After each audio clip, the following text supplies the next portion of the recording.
Hello और welcome. मैं हूं पराग छापेकर और इस समय मेरे साथ बहुत ही वर्सेटाइल और कमाल के एक्टर अभिषेक बनर्जी। अभिषेक बनर्जी को आपने ढेर सारी वेब सीरीज में देखा है, बहुत सारी फिल्मों में देखा है और अभिषेक अब एक नया धमाका करने वाले हैं जिसका आज पोस्टर भी रिलीज हुआ है। अभिषेक, स्वागत है आपका। धन्यवाद धन्यवाद पराग सर, और thank you for the lovely introduction. Thank you. Abhishek, मतलब जब से लोगों ने स्त्री देखी है या आप जब से स्क्रीन पे आने की आपकी चाहत शुरू हुई है, एक अलग किरदार आपने पकड़ के रखा है। वो मतलब जो जगह आपने बनाई इस भारतीय फिल्म इंडस्ट्री को आइस ब्रेक करते हुए, ये कैसा रास्ता तय हुआ? नहीं, ये बड़ा इंटरेस्टिंग सी बात है, क्योंकि मैंने हमेशा इसको अगर मुझसे आप कोई पूछेगा तो मैं हमेशा बोलता हूँ ये मेहनत का रास्ता है। और हाँ। ये जिसे कहते हैं जिद का रास्ता है। और जिसे कहते हैं पैशन का रास्ता है। ये सारी वो रास्ते हैं जो आई थिंक शायद मुझे लगता है बहुत लोग मुझे पूछते हैं कि कैसे हुआ ये, कास्टिंग से एक्टिंग का सफर कैसे हुआ, या कास्टिंग करते करते एक्टिंग का ख्याल कैसे हुआ। तो मैं बोला कि नहीं, ये एक्चुअली एक्टिंग का ख्याल था। और एक्टर्स को हमेशा ये कहा जाता है कि मतलब आप कोई दूसरी नौकरी नहीं कर सकते, या कहीं और जाएंगे तो हमारा ध्यान ध्यान भटक जाता है, ये वो। मैं इन सब चीजों में नहीं मानता था। मुझे लगता था कि मैं एक मिडिल क्लास घर से हूँ और मुझे अपने माँ बाप पर बोझ नहीं बनना। तो मैं अगर बॉम्बे इतने बड़े महंगे शहर में आके रह रहा हूँ, तो मैं चाहता था कि मैं खुद अपने पैरों पे खड़ा रहूं और उनसे मदद ना मांगूं, और जो भी चीजें हैं, जरूरत की चीजें हैं, वो मैं खुद के लिए पूरी कर पाऊं और उनको भी दे पाऊं। तो मैंने अपना काम करके किसी तरह से उनके लिए भी घर खरीदा और उनको भी खुश रखा, और शादी भी कर ली। और मैंने अपना घर भी, जिसे कहते हैं कि एक तरह से बसाया। मैंने खरीदा नहीं बॉम्बे में, अभी तक नहीं खरीदा है, लेकिन मुझे तो कहता है कि मैंने कंफर्टेबल लाइफ जी, काम करके जी, अपने मेहनत से जी। और ये सोच के जी कि शायद कभी ना कभी there will be a time when कोई ना कोई फिल्म मेकर जो है शायद मुझे मौका देगा एक्टिंग करने का। और वो हुआ 8-9 साल की कड़ी मेहनत के बाद। अमर कौशिक जी, और उनसे पहले देवाशीष मखीजा जी, जिन्होंने मुझे अज्जी में कास्ट किया, और फिर फाइनली अमर कौशिक जी, जिन्होंने मुझे स्त्री में कास्ट किया। और वर्सटैलिटी की बात तो मुझे मतलब मुझे समझ नहीं आती, क्योंकि मैं जब एक्टर बना था, या जब मैं एक्टिंग करना शुरू हुआ था, तब मैं हमेशा अलग अलग किरदार करता था। कॉलेज में भी, थिएटर के टाइम पे भी अलग अलग कैरेक्टर। कभी हवलदार बन गया, तो कभी वकील बन गया, कभी टीचर बन गया, कभी यू नो चोर चुक्का बन गया। तो मतलब बहुत सारे अलग अलग, अंधा अंधा बन गया मतलब। तो I was always trying, experimenting with my craft, with my art. तो वही करना, वही करने आया भी था और वही करना चाहता भी। क्या बात है। तो मतलब एक मौके की तलाश करने वाले अभिषेक के पीछे अब कई सारे स्टार्स नजर गड़ा रहे थे कि अभिषेक एक मौका दे दे यार। जी नहीं, जी नहीं। मतलब अभी एक्टर्स, हाँ, बिल्कुल वो लोग तो होपफुल, हमेशा एक आशा रहती है, और कोशिश यही करता हूँ कि उनकी आशाएं पूरी करूं। लेकिन उनकी आशाओं से ज्यादा आई थिंक इम्पोर्टेंट कास्टिंग में हो जाता है कि आप डायरेक्टर की इच्छाओं को पूरी करो, जो कैरेक्टर के रिक्वायरमेंट्स हो उनको पूरी करो। क्या बात, मतलब अभिषेक आप अब एक ऐसा नाम और ऐसा चेहरा बन गए कि जिसके लिए परिचय के मोहताज नहीं है आप। लेकिन ये सफर जो है, जैसे आपने कहा थिएटर भी किया, तो थिएटर दिल्ली में थिएटर आप करते रहे। कैसे वो जी, सफर शुरू हुआ, एक्टिंग का कीड़ा कैसे जागा? ये एक्चुअली दिल्ली में मैं केंद्रीय विद्यालय एंड्रूसगंज में पढ़ाई करता था। और हाँ। बचपन में मैं साउथ में, मेरे पापा पोस्टेड थे कल्पाकम बोल के एक बीच टाउनशिप है, जो कि न्यूक्लियर पावर प्लांट के लिए बनाया गया है। तो मेरे पापा वहां पे पोस्टेड थे। तो वहां पर मैं जैसे कहते हैं कि वो जो म्यूजिकल प्लेज होते थे वहां पे बहुत सारे, तो उसमें पार्टिसिपेट करता था। क्योंकि मैं, मेरी टीचर को लगता था कि मैं गाना अच्छा था, मतलब बेसिकली मेरी रिदम अच्छी थी। छोटे बच्चों में कई बार रिदम नहीं होती है, तो मेरी रिदम बहुत अच्छी थी। तो उन्होंने मुझे वो प्लेस में क्या बोलते हैं, परफॉर्म करने का मौका दिया। लेकिन मैं था स्पोर्ट्समैन, मैं क्रिकेट खेलता था, और मुझे क्रिकेट में इंटरेस्ट था। और मैंने पापा को, मतलब मेरे पापा को पता नहीं था, but I was really really doing well in my college and zonal levels. जब मैं दिल्ली आया, तो ये जो एक्टिंग या इस तरह की चीजें थी, ये मेरे लिए हमेशा SUPW पीरियड ही था। वो मेरे लिए हमेशा शौक था, लेकिन जो मेरा पैशन था वो क्रिकेट था। दिल्ली में स्लेजिंग बहुत होती है। अगर क्रिकेट में, अगर आप समझे, तो स्लेजिंग बहुत ज्यादा होती है। और हाँ। मुझसे वो, आई आई कुडंट टेक इट। मैं वैसा था ही नहीं, मैं उस तरह का क्रिकेट या उस तरह का स्पोर्ट्स में खेल नहीं पाता था। तो मुझसे क्रिकेट खेला नहीं गया। और जब मैं क्रिकेट नहीं खेला खेला गया तो मुझे लगा ओ, अब मैं क्या करूं, मतलब पढ़ाई तो ठीक है लेकिन उसके अलावा कुछ और चीज है जिसमें आप अपने आप को बिजी रखना चाहते हो, या you want to do something more than just studying. Then धीरे धीरे धीरे ये पार्टिसिपेट करना, प्ले मतलब स्कूल के नाटकों में, और रॉबिन हुड बन जाना, कभी कुछ और बन जाना। काउंट ऑफ मोंटे क्रिस्टो बोल के एक नाटक था जो मैंने किया था। और स्कूल में बच्चों को मैं बहुत पसंद आता था, तो मैं बहुत पॉपुलर हो गया। तब तक मैं सीनियर ग्रेड्स में पहुंच चुका था। मेरे पढ़ाई में से रुचि थोड़ी कम होती रही, तो एक दिन एक टीचर ने ताना मार दिया कि तू ना यही कर, यही सब में अच्छा है, तू तुझसे पढ़ाई तो होगी नहीं। ये बात अच्छा। मुझे बहुत करेक्ट लगी उनकी। मुझे लगा हाँ, मतलब मैम बात तो सही कह रही है कि मतलब अगर मैं इसमें अच्छा हूँ। और तब तक शायद लक्ष्य फिल्म देखी थी, उसमें बमन ईरानी सर का एक डायलॉग था कि तुम घास काटो लेकिन अच्छे से काटो, that's how you should take your job. तो मुझे लगा हाँ, अगर मैं इसमें अच्छा हूँ तो व्हाई नॉट।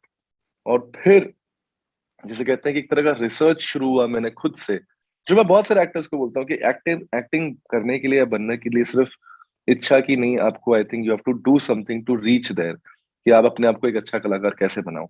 और अच्छा कलाकार आप बनोगे अच्छे लोगों के साथ रहकर, अच्छे सीनियर्स के से सीख कर, अच्छे टीचर से सीख कर। तो वो मेरे लिए बहुत इंपॉर्टेंट था। तो मैंने पता कराया कि कौन सा कॉलेज है जो स्कूल के बाद में ज्वाइन कर सकता हूँ, जहाँ पे अच्छा थिएटर होता हो। तब मुझे पता चला किरोड़ीमल कॉलेज के बारे में, और द प्लेयर्स बोल के एक सोसाइटी है जो आज भी बहुत ही अच्छे नाटक करती है, और एकदम एमेच्योर थिएटर ग्रुप की तरह नहीं है, बहुत सारे प्रोफेशनल प्लेस करती है। मोहम्मद जीशान आयूब जो कि खुद एक्टर है, वो मेरे स्कूल के सीनियर थे। उनसे मैंने पूछा और उन्होंने मुझे बताया कि प्लेयर्स में किस तरह से होता है। Excuse me। वहां जाने के बाद मैं, मतलब मुझे मेरे लिए पूरी दुनिया बदल गई। मुझे समझ में आया कि स्टेज क्या होता है, और स्टेज की लाइट को पकड़ना और उन किरदारों को परफॉर्म करना उतने सारे ऑडियंस के सामने बिना लाइंस भूले, और अगर आप भूल भी गए तो उसको किस तरह से इम्प्रोवाइज करना है। ये सारी ट्रेनिंग तो हमें आती नहीं थी। हम लोग तो फिल्मों से एक्टिंग सीखते थे। तो फिल्मों से एक्टिंग सीखने का मतलब है कि आप डायलॉग सुनते हो और डायलॉग को जो है आप उसको बोल के वापस दिखाते हो।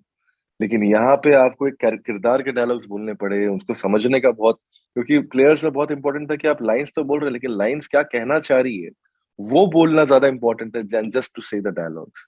बिल्कुल सही तो बात। इस तरह की एक बहुत, जिसे कहते हैं कि एक सटीक ट्रेनिंग मुझे मिली उन दिनों में। दिव्येंदु शर्मा मेरे सीनियर हैं, बच्चन साहब हमारे सुपर सीनियर हैं, सतीश कौशिक जी और सुशांत सिंह जो शहीद भगत सिंह में थे और बहुत अच्छे कलाकार हैं, उनके साथ एक शो कर भी रहा हूँ मैं अभी।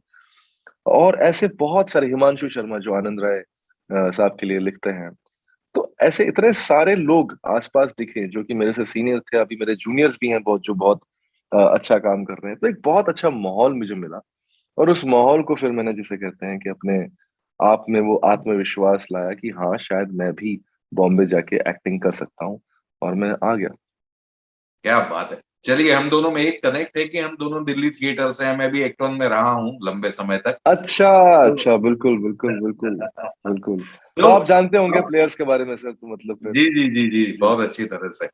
सो अब ये एक जो सफर सिलसिला शुरू हुआ अभी आपकी कोविड के दौरान रश्मि रॉकेट भी आई थी।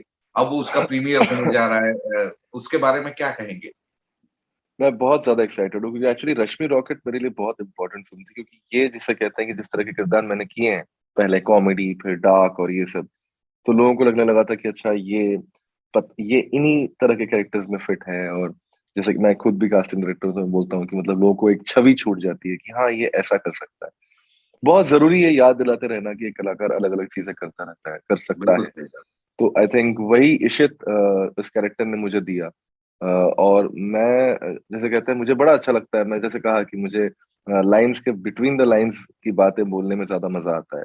और इस किरदार में बहुत सारे ऐसे मोमेंट्स हैं, ऐसे सीन्स हैं, ऐसे डायलॉग्स हैं जहां पर वो बोल कुछ रहा है, सोच कुछ रहा है और कर कुछ और रहा है।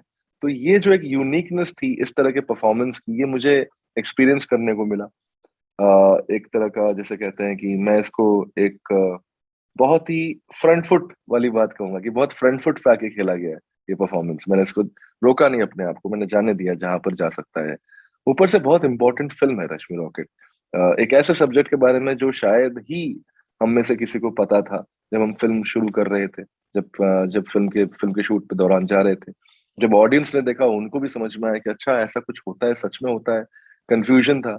मैं बीच में बड़ा कंफ्यूज भी था इस फिल्म को करने को लेकर। मुझे लग रहा था कि इतना इंपॉर्टेंट मुद्दा है क्या, मतलब ये सही में मुद्दा है क्या, क्या इस चीज के ऊपर फिल्म बननी चाहिए। तो मैंने पापा से पूछा ना, पापा कि ये ऐसा कुछ होता है क्या। तो फिर मेरे पिताजी ने बताया कि किस तरह से फीमेल एथलीट्स के साथ ये होता हुआ आया है। और फिर एक थॉट आया कि कभी किसी मेल एथलीट के साथ ऐसा क्यों नहीं होता है, कि उसको प्रूव करने के लिए क्यों नहीं बोला जाता कि आप मर्द हो?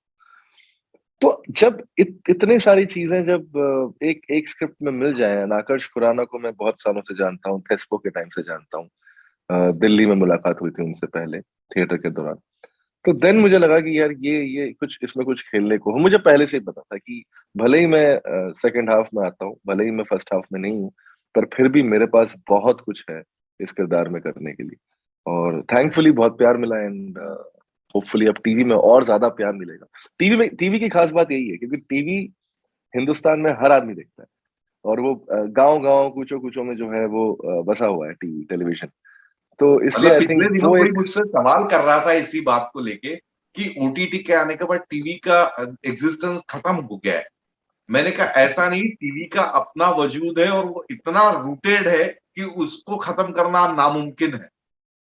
जी, और दूसरी बात हम ये नहीं समझ पाते हैं कि 2 साल ही हुए हैं, जिसे कहते हैं कि ओटीटी को इतना ज्यादा इम्पोर्टेंस जो मिला है अभी फिलहाल फिलहाल में। It's been only 2 years. Television बरसों से है। तो जो चीज बरसों से है, आदमी सबसे पहले एक हैबिट बोल के एक चीज होती है एक। तो अभी भी मेरे पापा या मेरी मम्मी या हमारे जो बड़े बुजुर्ग हैं वो लोग देखते होंगे, अभी भी ओटीटी देखते हैं, लेकिन उनका एक जैसे कहता है ना कि सोफे पे बैठते ही एक चैनल जो है आप टीवी ऑन कर देते खाना हो और खाते समय फिर टीवी फ्लिप, लगेगा।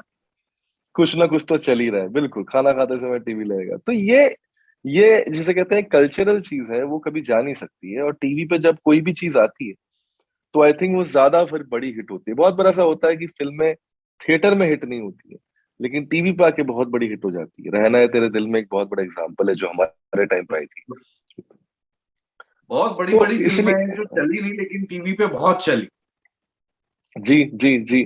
तो मतलब इसलिए मैं मुझे हमेशा खुशी होती है मुझे बताया कि क्यों, क्योंकि मैं जानता हूँ कि मेरी पहली फिल्म स्त्री में जो पॉपुलैरिटी थी वो थिएटर में देख के कुछ लोग हेलो हाय बोलते थे, पर जिस दिन वो टीवी पे आई थी उस दिन मेरे बिल्डिंग के नीचे के बच्चे भी मुझे क्या बोलते हैं पहचान रहे हैं, और बाहर जब जा रहा हूँ तो वहां पे भी लोग पहचान रहे हैं। तो it was a very different ball game all together. तो आई रियलाइज कि टीवी का जो स्ट्रेंथ है टू रीच द ऑडियंस वो मच बिगर है than probably theatre and OTT. क्या बात है, बिल्कुल सही बात कही अभिषेक आपने।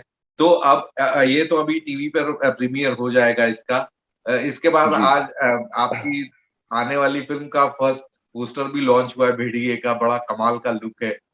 उसके बारे जी में अभी आपसे बात नहीं कर सकेंगे शायद, जी जी। है ना? लेकिन मैं करूंगा जब लेकिन भी, मतलब जब भी हम लोग क्लोजर टू द रिलीज होंगे।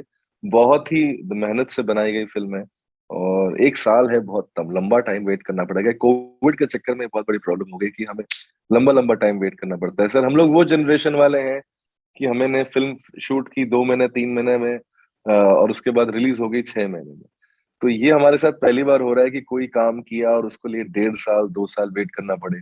आंख में चुली मेरी एक फिल्म आने वाली जो 2019 में शूट हुई थी, और वो रिलीज हो रही है 2022 में। तो अब समझ में आता है कि जो पुराने जमाने में जो एक्टर्स काम करते थे वो कितने बेफिक्र होके करते थे। मतलब कितना एक अलग टाइम हुआ होगा वो, क्या बोलते हैं, जब आपने सिर्फ काम करते चलो, क्या होना है क्या नहीं होना है किसी को पता नहीं, जब होगा तो देखा इसके बड़े मजेदार मजेदार किस्से जब इन पर्सन मिलेंगे जाएगा। आपको सुनाऊंगा, फिल्मों के बड़े बिल्कुल मजेदार बिल्कुल किस्से। बिल्कुल सो बिल्कुल। अभिषेक, मतलब मैं इंदौर में बैठा हुआ लड़का हूँ या मेरठ में बैठा हुआ लड़का हूँ और मुझे फिल्मों में काम करना है, मुझे क्या सलाह देंगे आप? सबसे पहले तो आप तक अपने कैसे आसपास पहुंचूं? के। जी जी जी, मतलब मैं तो यही कहूंगा कि अगर आप फिल्मों में काम करना चाहते हैं, आप कहीं पर भी बैठे हों, एक चीज जरूर करिए कि अपने शहर में या अपने शहर के आसपास जो भी सुविधाएं हैं आपके लिए, कला के क्षेत्र में, कहीं अच्छा थिएटर हो रहा होगा या कहीं पे कोई सेंटर्स हैं, कभी कभार गवर्नमेंट सेंटर्स भी होते हैं जहाँ पे थिएटर वगैरह होता है। क्योंकि मैं आप इंदौर और मेरठ की बात कर रहे हैं, मैं तो मेघालय में गोरा क्या बोलते हैं, गारो गारो गांव, विलेजेस में उन उस पर क्या क्या बोलते हैं, हिल्स के वहां पे जब मैं गया था, तो वहां पर भी सिटी, छोटा सा एक मार्केट है, छोटा सा एक मार्केट है, छोटा सा एक सर्कल है, वहां पे भी एक स्टेज ऑडिटोरियम है जहाँ पे कुछ लोग गांव से आके थिएटर करते हैं। थिएटर का कल्चर इंडिया में हर जगह जगह है। वो आपको ढूंढना पड़ेगा, आपको जाना पड़ेगा कि कहाँ पर है, किस तरह के लोग हैं।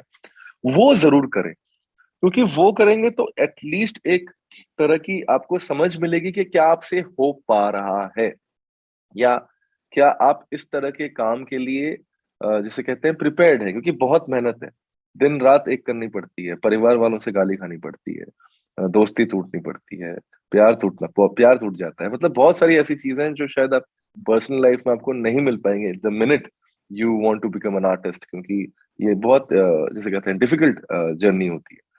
तो क्या आप पहली बात तो रेडी हैं ये जर्नी लेने के लिए? और अगर करने के बाद आपको लगता है कि हाँ, मैं ये सारे सैक्रिफाइसेस कर सकता हूँ और मैं एक कलाकार बन सकता हूँ, तो आप सबसे पहले बॉम्बे आइए। क्योंकि बॉम्बे आए बिना, फिर अभिषेक शहर में आए बनर्जी को बिना बहुत ढूंढिए, क्योंकि वो भी एक अलग जर्नी है। ढूंढिए। जी बिल्कुल बिल्कुल, बिल्कुल ढूंढिए। हमारा ऑफिस है आराम नगर में, 29 आराम नगर पार्ट 2। ये भी मैं, मुझे कोई इसमें क्या बोलते हैं संकोच नहीं है बोलने के लिए। और दूसरी बात ये कि हम लोग आजकल ऑनलाइन बहुत सारी चीजें करते हैं, जूम पे जैसे हम इंटरव्यूज कर रहे हैं तो जूम पे ऑडिशंस होते हैं। तो कई कभार घर बैठे बैठे भी आप ये कर सकते हैं। लेकिन मैं ये मानता हूँ कि बॉम्बे शहर आना जरूरी है, क्योंकि उस शहर की एनर्जी, उस शहर की हवा एक अलग तरीके की चीज है जो आपको फील करने पे मजबूर कर देगी। तो मुझे लगता है कि वो शहर में आकर काम करने का एक जो एक्सपीरियंस है, वो एक्सपीरियंस लेना जरूरी है। और फिर अगर आप में बात है, अगर आप में सच में टैलेंट है, ये गारंटी है कि फिर आपको काम जरूर मिलेगा। ये शहर में ऐसा नहीं होगा कि आपको काम नहीं मिलेगा। क्या बात है।